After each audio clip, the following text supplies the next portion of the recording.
Hey guys, welcome back to Waters Family Homestead. I threw them a big scoop of feed out there, or scratch. See how big the turkeys are getting? They're getting to where they're taller, not quite as big, but they're taller than the chickens.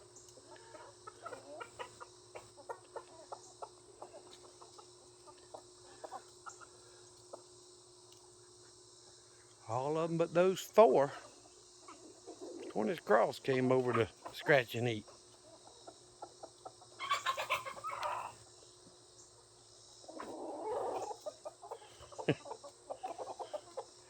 It's funny, some days I'll throw some out, and half of them will come over here.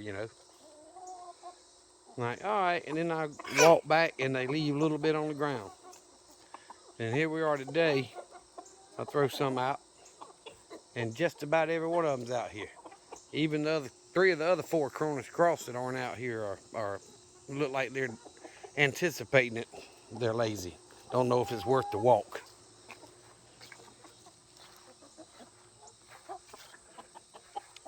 Blueberries are completely done. I see an egg on the ground out there by one of the pear trees.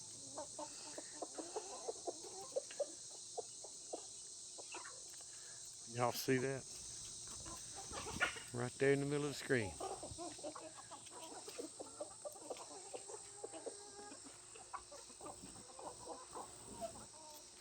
Been a peaceful weekend. I needed one. I don't know about y'all. It's hot. Sparky's sitting up there in the shade. It's too hot to be out there in that sunshine.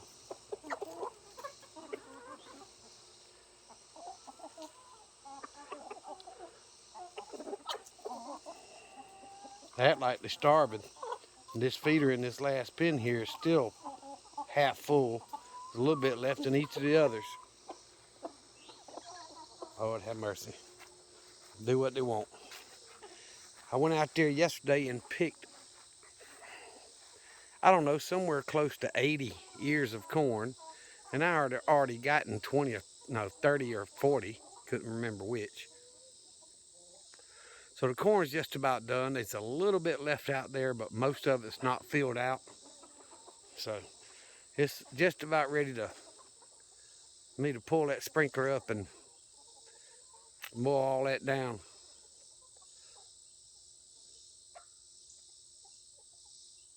Beautiful weekend. It was, I ain't gonna say all day, but we had a lot of light rain yesterday, some heavy wind and all, but we didn't get a lot of heavy rain.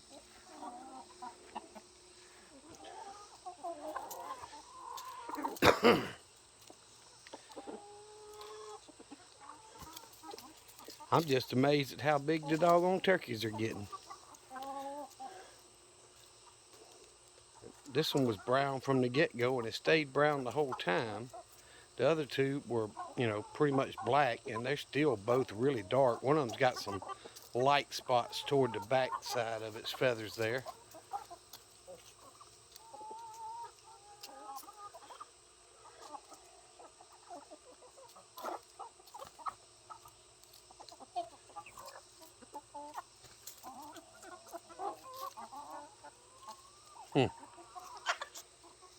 Hope y'all have had a good weekend, had time to relax, enjoy time with your family, and some downtime, hopefully.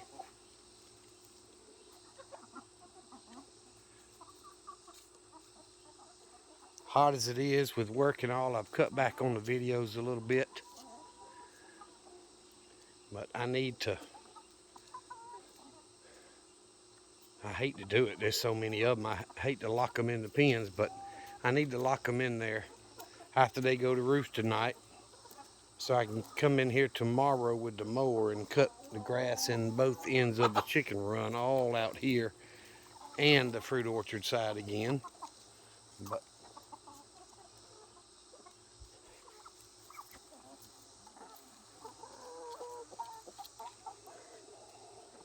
been too hot to do anything but work, guys. I know some of y'all are feeling the heat as well.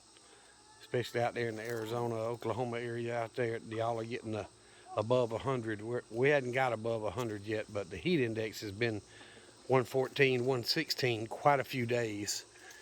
And, you know, I saw a buddy posted thing talking about 64% humidity, and it was rough. And I didn't save the picture, but I had sent a picture a week or so ago in one of the groups I was in, 95% humidity, and it didn't rain that day. 95%, and it was 94 degrees. It was absolutely miserable. You go outside and you're soaking wet within 20-30 minutes. So look at the turkeys coming up. They're getting so big and pretty.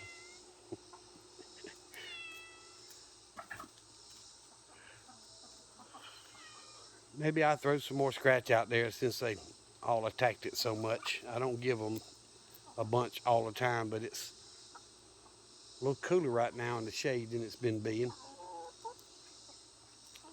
But I wanted to give y'all an update on the chickens and the little bit I planted. I did well. I've definitely got way over 100 ears of corn out of 2 rows. You know, my garden's about 80 feet long, so didn't do too bad. I've got it all put up, washed, put in gallon Ziploc bags. So whenever my daughter and I get together and we decide we're going to cut it off the kernel and can some, make some cream style, some whole kernel corn, whatever, it's in there. Just take it out of the freezer a day or two early and put it in the fridge. But that did good. I had a little bit of the worms get on the top of some of the ears, but it wasn't a bad thing. I mean, at the very top, I only had 1 or 2 out of that, all of it, that where they ate more than they should have off of it. You know, I just cut the bad end off and keep going. It's not bad considering I didn't use any pesticides whatsoever.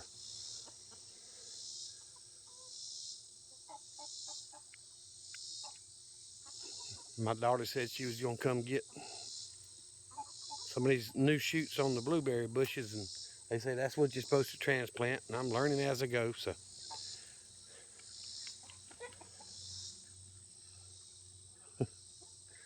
But anywho, I'm gonna get off here, guys. I just wanted to do a video for y'all. I've got a lot of stuff that I was doing inside the house. My oldest daughter sent home with me a bunch of stuff that to add to the preps. So I got it all unloaded and put up. I didn't record that because it wasn't me, it was my daughter and her husband. That was some of their preps that I was getting put up, so I didn't film any of that.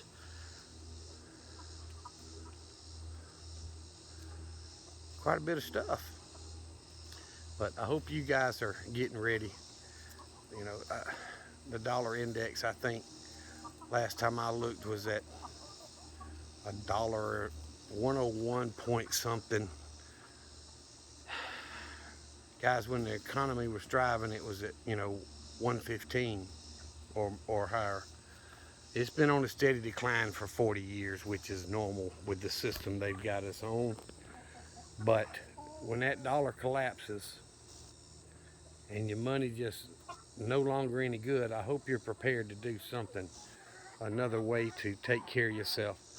Those of y'all that have your things paid for, make sure you've got your titles, your deeds to your property, you know, everything, birth certificates, all that stuff in a nice, secure, safe place so that you've got it. Because you never know what you'll need after crap hits the fan. And that's something that a lot of people don't think about. Something you already have, you probably have in a file somewhere or put up, you know, maybe a safety deposit box. But I'd say get you a fireproof box and take it out of there, get it out of that safety deposit box, and get it in a fireproof box and put it somewhere safe that you can get to without having to go through somebody else. Because if the banks are shut down, you're not getting to your safety deposit box either. Just how it is. So you need to have some some form of cash put back. I like to buy silver when I can. I can't afford gold, so I don't worry about it.